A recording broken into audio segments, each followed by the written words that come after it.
ವಾಗರ್ಥ ಇವ ಸಂಪೃಕ್ತೌ ವಾಗರ್ಥ ಪ್ರತಿಪತ್ತಯೇ ಜಗತ ಪಿತರೌ ವಂದೇ ಪಾರ್ವತಿ ಪರಮೇಶ್ವರೌ. ವಾಕ್ ಅಂದರೆ ಶಬ್ದ ಮತ್ತು ಅರ್ಥ, ಅರ್ಥಕ್ಕಿರುವ ಭಾವ, ಇವುಗಳು ಬೇರ್ಪಡಿಸಲಾಗದ ಹಾಗೆ ಒಂದಾಗಿರುವಂತ ಜಗತ್ತಿಗೆ ತಂದೆ ತಾಯಿಯರ ರೂಪದಲ್ಲಿರುವ ಪರಮೇಶ್ವರ ಪಾರ್ವತಿಯರನ್ನು ವಂದಿಸುತ್ತಿದ್ದೇನೆ ಎಂದು ಈ ಶ್ಲೋಕದ ಅರ್ಥ. ಇದೇ ನಾಳೆ ಬರುತ್ತಿರುವ ವ್ರತದ ಅರ್ಥ. ವ್ರತದ ಆರಾಧನೆ ಸಹ ಪಾರ್ವತಿ ಪರಮೇಶ್ವರದ್ದಾಗಿದೆ. ನಾಳೆ ಆಷಾಢ ಬಹುಳ ಅಮಾವಾಸ್ಯೆ. ನಮ್ಮ ಸಂಸ್ಕೃತಿಯಲ್ಲಿ ಸುಸಂಸ್ಕಾರ ಪಡೆದ ಹೆಣ್ಣು ಎಲ್ಲರ ಆರೋಗ್ಯ ಅಭಿವೃದ್ಧಿಯಾಗಲೆಂದು ಬಯಸಿ ವ್ರತ ಪೂಜೆ ಮಾಡುವುದು ಸರ್ವೇ ಸಾಮಾನ್ಯವಾಗಿದೆ. ಅದರಲ್ಲೂ ತನ್ನ ಸಹೋದರರು ಹಾಗೂ ತನ್ನ ಪತಿಯ ದೀರ್ಘಾಯಸ್ಸನ್ನು ಬಯಸಿ ವ್ರತ ಪೂಜೆ ಮಾಡುವ ನಿಯಮ ಬಹಳವಿದೆ. ಅದು ಮನೆಯ ಸದಸ್ಯರ ಆರೋಗ್ಯ ಅಭಿವೃದ್ಧಿ ಬಯಸುವುದರಿಂದಲೇ ಪ್ರಾರಂಭವಾಗಲೆಂದು ಯೋಚಿಸಿರಬೇಕು ನಮ್ಮ ಹಿರಿಯರು. ಅವುಗಳಲ್ಲಿ ಹಿಂದೂ ಜ್ಯೋತಿರ್ಭೀಮೇಶ್ವರ ವ್ರತವು ಬಹಳ ಮುಖ್ಯವಾದದ್ದು. ಇದನ್ನು ಪತಿ ಸಂಜೀವಿನಿ ವ್ರತ ಎನ್ನುತ್ತಾರೆ. ಈ ವ್ರತಾಚರಣೆಯಿಂದ ದೀರ್ಘಾಯಸ್ಸು ದೊರೆತ ಕಾರಣದಿಂದ ಈ ವ್ರತಕ್ಕೆ ಸಂಜೀವಿನಿ ವ್ರತ ಎಂದು ಕರೆಯುತ್ತಾರೆ. ಅಲ್ಲದೆ ಭೀಮನ ಅಮಾವಾಸ್ಯೆ ವ್ರತ, ಜ್ಯೋತಿಸ್ತಂಭ ವ್ರತ ಎಂದು ಕರೆಯುತ್ತಾರೆ. ಉತ್ತರ ಕರ್ನಾಟಕದಲ್ಲಿ ದಿವಸಿ ಅಮಾವಾಸ್ಯೆ ಹಾಗೂ ಕೊಡೆ ಅಮಾವಾಸ್ಯೆ ಎಂದು, ಕೆಲವೆಡೆ ನಾಗರ ಅಮಾವಾಸ್ಯೆ ಎಂದು, ಜ್ಯೋತಿರ್ಭೀಮೇಶ್ವರ ವ್ರತ ಎಂದು ಸಹ ಕರೆಯುತ್ತಾರೆ. ಈ ದಿನದಂದು ಹೆಂಡತಿ ತನ್ನ ಗಂಡನ ಆಯಸ್ಸು ಹೆಚ್ಚಾಗಲೆಂದು ಹಾಗೂ ತನ್ನ ಮತ್ತು ತನ್ನ ಸಹೋದರರ ಪ್ರೀತಿ ಬಾಂಧವ್ಯ ಗಟ್ಟಿಯಾಗಿರಲೆಂದು ಆಶಿಸಿ ಭೀಮೇಶ್ವರ ವ್ರತ ಮಾಡುತ್ತಾರೆ. ಮದುವೆಯಾಗದವರು ತಮಗೆ ಭೀಮೇಶ್ವರನಂತಹ ಪತಿ ದೊರೆಯಲೆಂದು ವ್ರತ ಆಚರಿಸುತ್ತಾರೆ. ಈ ವ್ರತವನ್ನು ವಾಕ್ ಅಂದರೆ ಮಾತಿಗೆ ಅಭಿಮಾನಿಯಾದ ಪಾರ್ವತಿ ಮತ್ತು ಮನಸ್ಸಿಗೆ ಅಭಿಮಾನಿಯಾದ ರುದ್ರದೇವರ ಅಥವಾ ಶಿವನ ಅನುಗ್ರಹ ಕೋರಿ ಹೆಂಗಳೆಯರು ಆಚರಿಸುತ್ತಾರೆ. ನಾಳೆಯೇ ಹಬ್ಬವಿರುವುದರಿಂದ ಅದರ ಆಚರಣೆ ಬಗ್ಗೆ ಸ್ವಲ್ಪ ನೋಡೋಣ. ಮದುವೆಯಾದ ಮೊದಲ ವರ್ಷದಿಂದ ಪ್ರಾರಂಭಿಸಿ 9 ವರ್ಷ ಈ ವ್ರತವನ್ನು ಹೆಂಗಳೆಯರು ಆಚರಿಸುತ್ತಾರೆ. ಈ ವ್ರತವನ್ನು ತಮ್ಮ ತಮ್ಮ ಕುಲದ ಪದ್ಧತಿಯಂತೆ ಆಚರಿಸುತ್ತಾರೆ.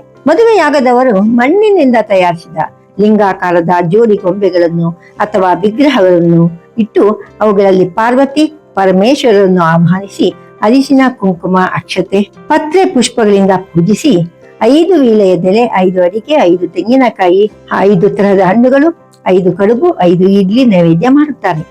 ವ್ರತದಂದು ಇವುಗಳನ್ನಲ್ಲದೆ ಯಾವುದೇ ಬೇರೆ ರೀತಿಯ ಕರಿದ ಪದಾರ್ಥಗಳನ್ನು ಮಾಡುವುದಿಲ್ಲ. ಕಡುಬಿನಲ್ಲಿ ಚಿಲ್ಲರೆ ಇಟ್ಟು ಹೊಸಲ ಎರಡೂ ಬದಿಯಲ್ಲಿ ವೀಳೆಯದೆಲೆ ಮೇಲಿಡುತ್ತಾರೆ. ಕಡುಬಿನಲ್ಲಿ ಹಣವಲ್ಲದೆ ಚಿನ್ನ ಬೆಳ್ಳಿಯನ್ನು ಇಡುವವರು ಇದ್ದಾರೆ. ಹೊಸ್ತಿಲ ಮೇಲಿಟ್ಟ ಕಡುಬನ್ನು ಅರಿಶಿನ ಕುಂಕುಮದಿಂದ ಪೂಜಿಸಿ ಮನೆಯ ಗಂಡು ಮಕ್ಕಳಿಂದ ಒಡೆಸುತ್ತಾರೆ. ಗಂಡು ಮಕ್ಕಳು ಮಂಡಿಯೂರಿ ಅವರ ಮೊಣಕೈಯಿಂದ ಕಡುಬು ಒಡೆಯುತ್ತಾರೆ. ಅದರಲ್ಲಿನ ಚಿಲ್ಲರೆ ಚಿನ್ನ ಬೆಳ್ಳಿಗಳನ್ನು ಪಡೆಯುತ್ತಾರೆ. ಅದೇ ಸಮಯದಲ್ಲಿ ಹೆಣ್ಣು ಮಕ್ಕಳು ಗಂಡು ಮಕ್ಕಳ ಬೆನ್ನಿಗೆ ಹೊಡೆಯುತ್ತಾರೆ. ಅದು ಪ್ರೀತಿ ವಿಶ್ವಾಸದ ಸಿಹಿ ಬಾಂಧವ್ಯದ ಈಟು. ಇದನ್ನು ಅಂದರೆ ಕಡುಬನ್ನು ಒಡೆಯುವುದು ಭಂಡಾರ ಒಡೆಯುವುದು ಎನ್ನುತ್ತಾರೆ. ಇನ್ನು ಒಡೆದ ಕಡುಬನ್ನು ಗಂಡು ಮಕ್ಕಳು ಹಿಡಿದು ಹೆಣ್ಣು ಮಕ್ಕಳನ್ನು ಕೇಳುತ್ತಾರೆ, ಅಕ್ಕ ತಂಗಿಯರನ್ನು ಕೇಳುತ್ತಾರೆ, ನಿನಗೆ ಕಡುಬು ಬೇಕು, ಭಂಡಾರದ ಒಳಗಿರುವ ಹಣ ಬೇಕು, ಒಡವೆ ಬೇಕು ಎಂದು. ಅದಕ್ಕೆ ಹೆಣ್ಣು ಹೇಳುತ್ತಾಳೆ, ಅಕ್ಕ ತಂಗಿಯರು ಹೇಳುತ್ತಾರೆ, ನಮಗೆ ಕಡುಬು ಸಾಕೆಂದು. ಸರಿ, ಒಡೆದ ಕಡುಬನ್ನು ಹೆಣ್ಣು ಮಕ್ಕಳು ತಿಂದು ತಮ್ಮ ಅಣ್ಣ ತಂಗಿ ಬಾಂಧವ್ಯ ಚಿರವಾಡಲೆಂದು ಹಾರೈಸಿ ಆಚರಿಸುವ ವ್ರತವಿದು. ಮದುವೆಯಾದ ಮತ್ತು ಮದುವೆಯಾಗದ ಹೆಂಗಸರೆಲ್ಲರೂ ನಿಷ್ಠೆಯಿಂದ ಆಚರಿಸುವ ಈ ಹಬ್ಬ ಮಹಾಭಾರತದ ಪಾಂಡವ ಭೀಮ ಸೇನನಂತೇನೋ ಎನಿಸುತ್ತದೆಯೇ? ಅಲ್ಲ, ಬಲ ಭೀಮನೆಂದು ರುದ್ರ ದೇವನೆಂದು ಎನಿಸಿಕೊಂಡ ಶಿವನ ಕುರಿತಾದ ಈ ವ್ರತದ ಆಚರಣೆಯ ವಿಧಾನವನ್ನು ಮತ್ತು ಮಹತ್ವವನ್ನು ಭವಿಷ್ಯೋತ್ತರ ಪುರಾಣದಲ್ಲಿ ವಿವರಿಸಲಾಗಿದೆ. ವ್ರತದ ಭಾಗವಾಗಿ ಮುಖ್ಯವಾಗಿ ಜ್ಯೋತಿರ್ಭೀಮೇಶ್ವರ ಸ್ವರೂಪದ ಜ್ಯೋತಿಸ್ತಂಭಕ್ಕೆ ಅಂದರೆ ದೀಪದ ಕಂಬಕ್ಕೆ ಹಸಿ ದಾರದಿಂದ ಅರಿಶಿನ ಕೊಂಬನ್ನು ಕಟ್ಟಿ ಪೂಜಿಸುವ ಪದ್ಧತಿ. ಮೊದಲು ತಾವು ಶುಚಿಭೂತರಾಗಿ ಭಕ್ತಿಯಿಂದ ನೆಲ ಗುಡಿಸಿ ಸಾರಿಸಿ ಶುಚಿ ಮಾಡಿ ರಂಗೋಲಿ ಹಾಕಿ ಅದರ ಮೇಲೆ ಮಣೆ ಇಟ್ಟು ಅದರ ಮೇಲೆ ಬಾಳೆ ಎಲೆ ಹರಡಿ ಅದರ ಮೇಲೆ ಅಕ್ಕಿ ಅಥವಾ ಯಾವುದಾದ್ರು ಧಾನ್ಯ ಹರಡಿ ಅದರ ಮೇಲೆ ಮಧ್ಯದಲ್ಲಿ ದೀಪ ಬಿಟ್ಟು ಅದರ ಹಿಂಭಾಗದಲ್ಲಿ ಉಮಾಮಹೇಶ್ವರ ಚಿತ್ರಪಟ ಬಿಟ್ಟು ಜ್ಯೋತಿಯನ್ನು ಬೆಳಗಿಸುತ್ತಾರೆ. ಚಿತ್ರಪಟ ಇಲ್ಲದಿದ್ದರೆ ವಿಗ್ರಹವನ್ನಾದರೂ ಇಡಬಹುದು. ಯಾವುದು ಇಲ್ಲವೇ 2 ವಸ್ತ್ರವನ್ನು ತ್ರಿಕೋಣಾಕಾರವಾಗಿ ಮಡಿಸಿ ಮಧ್ಯದಲ್ಲಿ ಕನ್ನಡಿ ಇಟ್ಟು ಮುಂದೆ ಕಳಸ ಬಿಟ್ಟರೆ ಆಯ್ತು. ಇಲ್ಲ ಗೌರಿಯ ವಿಗ್ರಹವಿಟ್ಟರೂ ಆಯ್ತು. ಅದರ ಪಕ್ಕದಲ್ಲಿ ಒಂದು ವಿಳೆಯದೆಲೆ ಮೇಲೆ ಗಣೇಶನ ವಿಗ್ರಹ ಇಡಬೇಕು. ಗಣೇಶನ ವಿಗ್ರಹವಿಲ್ಲವೇ ಒಂದು ಗೋಟು ಅಡಿಕೆಯನ್ನು ಇಟ್ಟರೂ ಆಯ್ತು. ಇನ್ನು ಉಮಾಮಹೇಶ್ವರ ಚಿತ್ರಪಟ ಬಿಟ್ಟ ನಂತರ ಅದರ ಬಳಿ 9 ಗಂಟು ಹಾಕಿದ ದಾರವನ್ನು ಸಂಪ್ರದಾಯದ ಪ್ರಕಾರ ಇಟ್ಟು ಪೂಜಿಸುತ್ತಾರೆ. ಆದರೆ ಮದುವೆಯಾಗದ ಹುಡುಗಿಯರು ಪೂಜಿಸುವಾಗ 5 ಗಂಟುಗಳುಳ್ಳ ದಾರವನ್ನು ಇಡುತ್ತಾರೆ. ಪೂಜೆಯ ನಂತರ ಕೊನೆಯಲ್ಲಿ ಆರತಿ ಮಾಡಿ ಮುತ್ತೈದೆಯರು ತಮ್ಮ ಪತಿಯವರ ಆಯಸ್ಸು ವೃದ್ಧಿಯಾಗಲೆಂದು, ತಮಗೆ ಸೌಭಾಗ್ಯತ್ವ ನೀಡಿರುವ ಪತಿಯ ಆರೋಗ್ಯ ಆಯಸ್ಸು ಎಲ್ಲದರ ವೃದ್ಧಿಗಾಗಿ ಪಾರ್ವತಿ ಪರಮೇಶ್ವರರನ್ನು ಪ್ರಾರ್ಥಿಸುತ್ತಾರೆ. 9 ಗಂಟುಗಳುಳ್ಳ ದಾರವನ್ನು ಕೈಗೆ ಕಟ್ಟಿಕೊಳ್ಳುತ್ತಾರೆ. ಇನ್ನು ನಂತರ ಭಂಡಾರ ಒಡೆಯುವ ಒಂದು ಪ್ರಕ್ರಿಯೆ ನಡೆಯುತ್ತದೆ. 9 ಗಂಟುಗಳ ದಾರದ ಸಂಕೇತ ಅಂದರೆ ಈ ವ್ರತವನ್ನು 9 ವರ್ಷಗಳ ಕಾಲ ಆಚರಿಸುತ್ತೇವೆ ಎಂದು. ಆದರೆ ಕೆಲವರು 5 ವರ್ಷ ಅಥವಾ 16 ವರ್ಷಗಳು ಸಹ ಈ ವ್ರತವನ್ನು ಆಚರಿಸುವವರಿದ್ದಾರೆ. ವ್ರತಾಚರಣೆ ಮುಗಿದ ನಂತರ ವ್ರತ ಸಂಪನ್ನವಾಗಿ ಮುಗಿದುದಕ್ಕಾಗಿ ಜನರಿಗೆ ಅನ್ನದಾನ ಮಾಡುವ ಕ್ರಮ ನಮ್ಮಲ್ಲಿದೆ.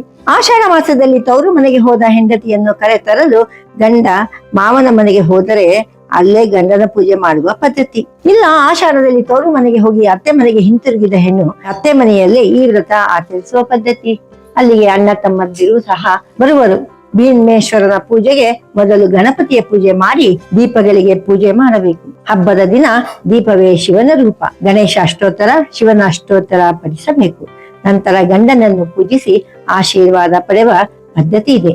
ಗೋಧಿ ಹಿಟ್ಟಿನಿಂದ ಮಾಡಿದ ಭಕ್ಷ್ಯಗಳನ್ನು ನೈವೇದ್ಯ ಮಾಡುವ ಪದ್ಧತಿ ಉಂಟು. ಪೂಜೆಯ ನಂತರ ಹೊಸ್ತಿಲನ್ನು ಪೂಜಿಸಿ ಕಡಿಮಿನಲ್ಲಿ ಕಾಸನ್ನು ಇಟ್ಟು ಭಂಡಾರ ಒಡೆಯುವ ಪ್ರಕ್ರಿಯೆ ನಡೆಯುತ್ತದೆ. ಇನ್ನು ಎಲ್ಲಾ ವ್ರತಗಳ ದಿನವೂ ಒಂದು ಕಥೆಯನ್ನು ಓದುವ ಒಂದು ಪದ್ಧತಿ ಇದೆ. ನಮ್ಮ ಹಿಂದೂ ಸಮಾಜದಲ್ಲಿ ವಿಶೇಷ ದಿನವಾದ ಭೀಮೇಶ್ವರ ಪೂಜೆ ಅಥವಾ ಗಂಡನ ಪೂಜೆಗಿನ ಕಥೆ ನೋಡಿದರೆ ಒಂದು ನೆನಪಿಗೆ ಬರುತ್ತದೆ. ವ್ರತ ಸಾಂಗವಾಗಿ ಪೂರ್ಣವಾಗಬೇಕಾದರೆ ಅದಕ್ಕೆ ಸಂಬಂಧಿಸಿದ ಕಥೆ ಪಠಿಸಲೇಬೇಕೆಂದು ಹಿರಿಯರು ಹೇಳುತ್ತಾರೆ, ಇಲ್ಲ ಕೇಳಲೇಬೇಕು. ಪ್ರತಿ ವ್ರತದ ಹಿಂದೆಯೂ ಒಂದೊಂದು ಕಥೆ ಇದ್ದೇ ಇರುತ್ತದೆ. ಹೀಗೆ ಹಿರಿಯರು ಎಲ್ಲರೂ ಹೆಣ್ಣು ಮಕ್ಕಳು ಅಕ್ಷರಾಭ್ಯಾಸ ಮಾಡಿ ಕತೆ ಓದಲು ತಯಾರಾಗಲೆಂದು ಆಶಿಸಿದರೋ ಏನೋ.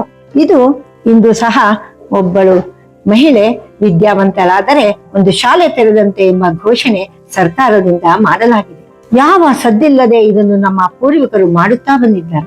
ಇನ್ನು ಭೀಮನ ಅಮಾವಾಸ್ಯೆಗೆ ಸಂಬಂಧಿಸಿದ ಕತೆ ಒಂದೊಂದು ಪ್ರದೇಶದಲ್ಲಿ ಒಂದೊಂದು ರೀತಿಯದಾಗಿದೆ. ಅಲ್ಪ ಸ್ವಲ್ಪ ಬದಲಾವಣೆಯಾಗಿ ಆದರೆ ಅದರ ಫಲಶ್ರುತಿ ಒಂದೇ ಆಗಿರುತ್ತದೆ. ಅದರ ಬಗ್ಗೆ ಸ್ವಲ್ಪ ನೋಡೋಣ. ಈ ವ್ರತದ ಮಹಿಮೆಯನ್ನು ಸಾಕ್ಷಾತ್ ರುದ್ರದೇವರೇ ತಿಳಿಸಿದ್ದಾರೆ ಎಂಬ ಪ್ರತೀತಿ. ಬಹಳ ಹಿಂದೆ ಹೀಗೆ ಸೌರಾಷ್ಟ್ರ ದೇಶದಲ್ಲಿ ವಜ್ರಬಾಹು ಎಂಬ ಒಳ್ಳೆಯ ಸಮರ್ಥ ರಾಜನಿದ್ದ. ಅವನಿಗೆ ಜಯಶೀಲ ಎಂಬ ಸುಗುಣ ಸುಪುತ್ರ ಇದ್ದ. ಅವನು ಮದುವೆಯಾಗುವುದಕ್ಕಿಂತ ಮೊದಲೇ ಸತ್ತು ಹೋದ. ರಾಜ ತನ್ನ ಪಿತೃಗಳ ಸದ್ಗತಿಗಾಗಿ ಅವನಿಗೆ ಮದುವೆಯಾಗಬೇಕು. ಅವನನ್ನು ಮದುವೆಯಾಗುವ ಹೆಣ್ಣಿನ ಮೂಲಕ ಪಿತೃಗಳಿಗೆ ಸದ್ಗತಿ ನೀಡಬಹುದೆಂದು ಯೋಚಿಸಿದನು. ಆದರೆ ಅವನು ಯಾರು ತನ್ನ ಮೃತ ಮಗನಿಗೆ ಹೆಣ್ಣು ಕೊಡಲು ಬರುತ್ತಾರೆ? ಆದರೆ ಒಂದು ಡಂಗುರ ಸಾರಿಸಿದ, ಯಾರು ತನ್ನ ಮಗನಿಗೆ ಹೆಣ್ಣು ಕೊಡಲು ಮುಂದೆ ಬರುತ್ತಾರೋ ಅವರಿಗೆ ಯಥೇಚ್ಛ ಧನ ಕನಕ ಕೊಡುತ್ತೇವೆ ಎಂದು. ಅದೇ ಊರಿನಲ್ಲಿದ್ದ ಒಬ್ಬ ಸುಸಂಸ್ಕೃತ ಆದರೆ ಕಡು ಬಡವ ಬ್ರಾಹ್ಮಣನು ತನ್ನ ದಾರಿದ್ರ್ಯದಿಂದ ಹೊರಬರಲು ಯೋಚಿಸಿ ತನ್ನ ಮಗಳನ್ನು ಮೃತ ರಾಜಕುಮಾರನಿಗೆ ಮದುವೆ ಮಾಡಿಕೊಟ್ಟ. ಅವನಿಗೆ ರಾಜ ಧನ ಕನಕಾದಿಗಳನ್ನು ಕೊಡುತ್ತಾನೆ. ಮದುವೆಯ ನಂತರ ರಾಜಕುಮಾರನ ಹೆಣವನ್ನು ಸುಡಲು ಸ್ಮಶಾನಕ್ಕೆ ತೆಗೆದುಕೊಂಡು ಹೋಗುತ್ತಾರೆ. ಸರ್ವಾಲಂಕಾರ ಭೂಷಿತಲಾದ ಹೊಸ ವಧು ಪಾರ್ವತಿ ಪರಮೇಶ್ವರರನ್ನು ನೆನೆದು ಚಿತೆಗೆ ಅಗ್ನಿ ಸ್ಪರ್ಶ ಮಾಡುತ್ತಾಳೆ. ಆದರೆ ಆ ನಿಯಾಮಕನ ಲೀಲೆಯೇ ಬೇರೆ ಇತ್ತು. ಜೋರು ಮಳೆ ಬಂದು ಅಗ್ನಿ ಆರಿ ಹೋಗುತ್ತದೆ. ಸೂರ್ಯಾಸ್ತವಾಯಿತು. ಮಳೆ ನಿಲ್ಲಲಿಲ್ಲ. ರಾಜನು, ನೀನು ರಾಜಕುಮಾರಿ ಆದ್ದರಿಂದ ಹೆಣವನ್ನು ಅಲ್ಲೇ ಬಿಟ್ಟು ಅರಮನೆಗೆ ಹಿಂದಿರುಗು ಎಂದು ಹೇಳುತ್ತಾನೆ. ಆದರೆ ಅದಕ್ಕೆ ಒಪ್ಪದ ರಾಜಕುಮಾರಿ ತನ್ನ ಗಂಡನ ಶವ ನೋಡುತ್ತಾ ಮನದಲ್ಲೇ ನೊಂದು ಪಾರ್ವತಿ ಪರಮೇಶ್ವರರನ್ನು ನೆನೆಯುತ್ತಾ, ಹಿಂದೆ ಮಾರ್ಕಂಡೇಯನಿಗೆ ಚಿರಂಜೀವತ್ವ, ಅಗ್ನಿ ಮನ್ಮಥರಿಗೂ ಮರುಜನ್ಮ, ಶ್ವೇತ ವಾಹನಿಗೆ ಚವನ ಋಷಿಗಳಿಗೆ ದೀರ್ಘಾಯುಸನ್ನು ನೀಡಿರುವೆ, ನನಗೇಕೆ ಈ ಶಿಕ್ಷೆ ಎಂದು ಮನಪೂರ್ವಕವಾಗಿ ಶ್ರದ್ಧೆಯಿಂದ ಪ್ರಾರ್ಥಿಸುತ್ತಾಳೆ. ಭಕ್ತವತ್ಸಲ ಶಿವನು ಪಾರ್ವತಿಯೊಳಗೂಡಿ ಪ್ರತ್ಯಕ್ಷನಾಗಿ ಸೌಭಾಗ್ಯ ಸಂಪತ್ತು ನೀಡೆಂದು ಬೇಡಿದ ರಾಜಕುಮಾರನಿಗೆ ಜೀವ ದಾನ ಮಾಡುತ್ತಾನೆ. ಹಾಗೂ ಸೌಭಾಗ್ಯ ಸಂಪತ್ತು ನೀಡಬಲ್ಲ ಶುಭಪ್ರದ ಈ ವ್ರತದ ಬಗ್ಗೆ ಹೇಳುತ್ತಾನೆ. ಅಂದು ಆಷಾಢ ಮಾಸದ ಅಮಾವಾಸ್ಯೆಯಾಗಿದ್ದರಿಂದ ಸೌಭಾಗ್ಯ ಸಂಪತ್ತನ್ನು ಆಶಿಸುವ ಹೆಂಗಸರು ಆಷಾಢ ಮಾಸದ ಅಮಾವಾಸ್ಯೆ ಎಂದು ಮಂಗಳ ಸ್ನಾನ ಮಾಡಿ ಮನೆಯನ್ನು ಶುಚಿಗೊಳಿಸಿ ಭಕ್ತಿಯಿಂದ ಉಮಾಮಹೇಶ್ವರನ್ನು ತುಪ್ಪದ ದೀಪ ಹಚ್ಚಿಟ್ಟು ಪೂಜಿಸಬೇಕು. ಜ್ಯೋತಿರ್ಮಯನಾದ ನನಗೆ ಭೀಮೇಶ್ವರ ಎನ್ನುತ್ತಾರೆ. ನೀನು 9 ವರ್ಷ ಇದೇ ದಿನ ಈ ವ್ರತವನ್ನು ಆಚರಿಸಿದರೆ ನಿನ್ನ ಪತಿ ದೀರ್ಘಾಯಸ್ಸು ಹೊಂದುತ್ತಾನೆ ಎನ್ನುತ್ತಾನೆ ಭೀಮೇಶ್ವರ. ಅದೇ ರೀತಿ ರಾಜಕುಮಾರಿ 9 ವರ್ಷಗಳು ಈ ವ್ರತವನ್ನು ತಪ್ಪದೇ ಆಚರಿಸಿ ದೀರ್ಘಾಯುಷಿಯಾದ ರಾಜನೊಡನೆ ಸುಖವಾಗಿ ವಾಸಿಸುತ್ತಾಳೆ. ಅಂದಿನಿಂದ ಸ್ತ್ರೀಯರು ಈ ವ್ರತವನ್ನು ತಮ್ಮ ಗಂಡನ ದೀರ್ಘಾಯಸ್ಸನ್ನು ಬೇಡಿ ವ್ರತ ಆಚರಿಸುವ ರೂಢಿ ಇದೆ. ಅಲ್ಲಿ ಗಂಡನೊಡನೆ ಇದ್ದ ರಾಜಕುಮಾರಿ ಅಲ್ಲೇ ಇದ್ದ ಮಣ್ಣಿನಿಂದ ತಯಾರಿಸಿದ 2 ಲಿಂಗವನ್ನು ಅಂದರೆ ಉಮಾ ಮಹೇಶ್ವರ ರೂಪದ ಲಿಂಗವನ್ನು ಪೂಜಿಸಿದ್ದರಿಂದ ಇಂದು ಸಹ ಆ ಪದ್ಧತಿ ನಡೆದು ಬಂದಿದೆ. ಆದುದರಿಂದ ಮದುವೆಯಾಗದರೂ ಸಹ ಬಲ ಭೀಮನಂತ ಅಂದ್ರೆ ರುದ್ರನಂತ ಹೇಗೆ ಪಾರ್ವತಿಯನ್ನು ಬಿಡದೆ ಜೊತೆಯಲ್ಲೇ ಇರುತ್ತಿರುವ ಉಮೆಯಂತಹ ತಮಗೂ ಗಂಡ ಸಿಗಲೆಂದು ಬೇಡುತ್ತಾ ಈ ವ್ರತವನ್ನು ಆಚರಿಸುತ್ತಾ ಬರುತ್ತಿದ್ದಾರೆ. ಅಲ್ಲದೆ ತೌರಿನ ಹಂಬಲ ಯಾವಾಗಲಿರುವ ಹೆಣ್ಣು ಮಕ್ಕಳು ತನ್ನ ಅಣ್ಣ ತಮ್ಮಂದಿರ ಶ್ರೇಯಸ್ಸನ್ನು ಪ್ರೀತಿಯನ್ನು ಬಯಸಿ ಭಂಡಾರವಡಿಸುವ ಪದ್ಧತಿ ಸಹ ರೂಢಿಗೆ ಬಂದಿದೆ. ಇನ್ನೊಂದು ಪ್ರಚಲಿತ ಕಥೆಯ ಪ್ರಕಾರ ಸೌರಾಷ್ಟ್ರ ದೇಶದಲ್ಲಿ ವಜ್ರಬಾಹು ಎಂಬ ರಾಜನಿದ್ದ. ಅವನಿಗೆ ವಿಜಯಶೇಖರ ಎಂಬ ಒಬ್ಬ ಮಗನಿದ್ದ. ಅವನು ಮದುವೆಗೆ ಮೊದಲೇ ಸತ್ತು ಹೋದ. ಮದುವೆಯಾಗದೆ ಸತ್ತ ಮಗನ ಶರೀರವನ್ನು ಸಂಸ್ಕಾರ ಮಾಡುವಂತೆ ಇರಲಿಲ್ಲ. ಆಗ ರಾಜನು ತನ್ನ ಸತ್ತ ಮಗನಿಗೆ ಯಾರು ಹೆಣ್ಣು ಕೊಟ್ಟು ಮದುವೆ ಮಾಡಲು ಮುಂದೆ ಬರುತ್ತಾರೋ ಅವರಿಗೆ ಅಪಾರ ಧನ ಕನಕವನ್ನು ಕೊಡುವುದಾಗಿ ಡಂಗೂರ ಹೊಡಿಸುತ್ತಾನೆ. ಅದೇ ನಗರದಲ್ಲಿ ವಾಸವಾಗಿದ್ದ ಮಾಧವನೆಂಬ ಕಡು ಬರುವ ತನ್ನ ಪತ್ನಿಯೊಡನೆ ಕಾಶಿ ಯಾತ್ರೆಗೆ ಹೋಗಿದ್ದ. ಯಾತ್ರೆಗೆ ಹೋಗುವಾಗ ತನ್ನ ಮಗಳ ಯೋಗಕ್ಷೇಮವನ್ನು ನೋಡಿಕೊಳ್ಳುವಂತೆ ಹೇಳಿ ಅವಳನ್ನು ತನ್ನ ಮಗ ಸೊಸೆಯ ಬಳಿಯಲ್ಲಿ ಬಿಟ್ಟು ಹೋಗಿದ್ದ. ಸರಿ, ಅವನ ಮಗ ತನ್ನ ತಂಗಿಯನ್ನು ಸತ್ತಿರುವ ರಾಜಕುಮಾರನಿಗೆ ಮದುವೆ ಮಾಡಿಕೊಟ್ಟರೆ ತನಗೆ ಅಪಾರ ಧನ ಕನಕ ದೊರೆತು ತನ್ನ ದಾರಿದ್ರ್ಯ ನಾಶವಾಗುತ್ತದೆ ಎಂದು ಚಿಂತಿಸಿ ತನ್ನ ತಂಗಿಯನ್ನು ರಾಜಕುಮಾರನ ಶವದ ಜೊತೆಗೆ ಮದುವೆ ಮಾಡಿಸುತ್ತಾನೆ. ಅವನ ದಾರಿದ್ರ್ಯವೇನೋ ನಾಶವಾಯಿತು, ಆದರೆ ಅವನ ತಂಗಿಯ ಜೀವನ ಅದರ ಬಗ್ಗೆ ಚಿಂತಿಸಲೇ ಇಲ್ಲ ಅಣ್ಣ. ಇತ್ತ ರಾಜನು ಒಂದು ತೆಪ್ಪದಲ್ಲಿ ರಾಜಕುಮಾರನ ಶವದೊಂದಿಗೆ ದವಸ ಧಾನ್ಯಗಳೊಡನೆ ನವ ವಧುವನ್ನು ಕೂರಿಸಿ ನದಿಯಲ್ಲಿ ತೇಲಿ ಬಿಟ್ಟು ಬಿಡುತ್ತಾನೆ. ಆ ತೆಪ್ಪ ಸಾಗುತ್ತಾ ಸಾಗುತ್ತಾ ಇನ್ನೊಂದು ದಡ ಸೇರುತ್ತದೆ. ಅಮಾವಾಸ್ಯೆ ಕತ್ತಲು. ಆದರೆ ಆ ದಡದಲ್ಲಿ ಕೆಲವು ಹುಡುಗರು ತಮ್ಮ ಅಕ್ಕ ತಂಗಿಯರು ಮಾಡಿದ ಪೂಜೆ ಸಮಯದಲ್ಲಿ ಭಂಡಾರ ಒಡೆದ ಬಗ್ಗೆ, ತಮಗೆ ದೊರೆತ ಉಡುಗೊರೆಗಳ ಬಗ್ಗೆ ಮಾತನಾಡಿಕೊಳ್ಳುತ್ತಿರುತ್ತಾರೆ. ರಾಜಕುಮಾರಿ, ಅದೇನು ನೀವು ಮಾತನಾಡಿಕೊಳ್ಳುತ್ತಿರುವ ವಿಷಯ, ಯಾವ ಪೂಜೆ ಎಂದು ವಿಚಾರಿಸುತ್ತಾಳೆ. ಅವರುಗಳು ಪತಿ ಸಂಜೀವಿನಿ ವ್ರತದ ವಿಚಾರ ತಿಳಿಸುತ್ತಾರೆ. ಅಂದು ಅಮಾವಾಸ್ಯೆ.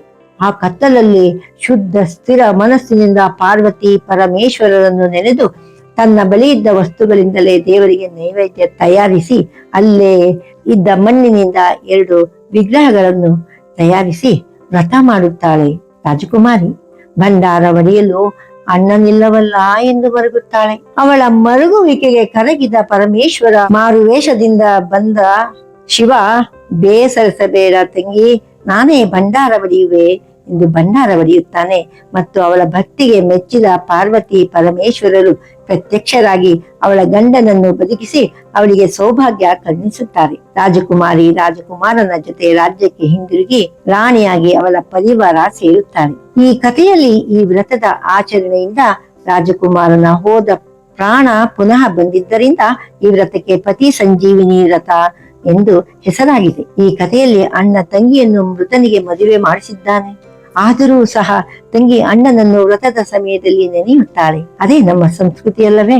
ಸುಸಂಸ್ಕಾರಯುತ ಬಾಳ್ವೆಗೆ ದೈವವು ಯಾವಾಗಲೂ ಸಹಾಯಸ್ತ ನೀಡೇ ನೀಡುತ್ತದೆ. ಸಂಪ್ರದಾಯಸ್ಥ ಕುಟುಂಬದಲ್ಲಿ ಈ ವ್ರತವನ್ನು ಪ್ರಾರಂಭ ಮಾಡಿದರೆ 9 ವರ್ಷಗಳ ಕಾಲ ಮಾಡುವುದಾಗಿ ಸಂಕಲ್ಪ ಮಾಡುತ್ತಾರೆ.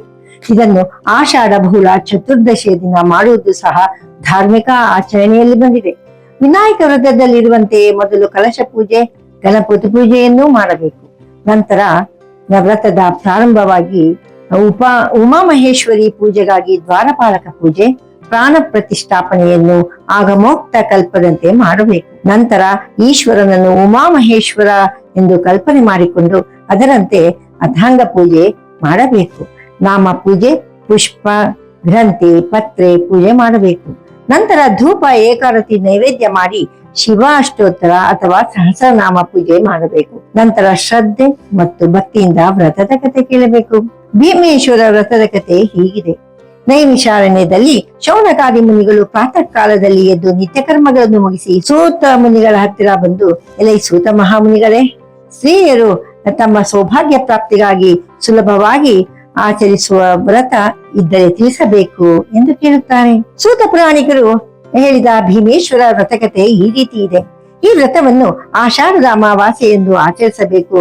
ಇದರಿಂದ ಪಾರ್ವತಿ ಸಹಿತ ಪರಮೇಶ್ವರ ಸಂತುಷ್ಟನಾಗಿ ಸಕಲ ಸೌಭಾಗ್ಯಗಳನ್ನು ಕರುಣಿಸುತ್ತಾನೆ.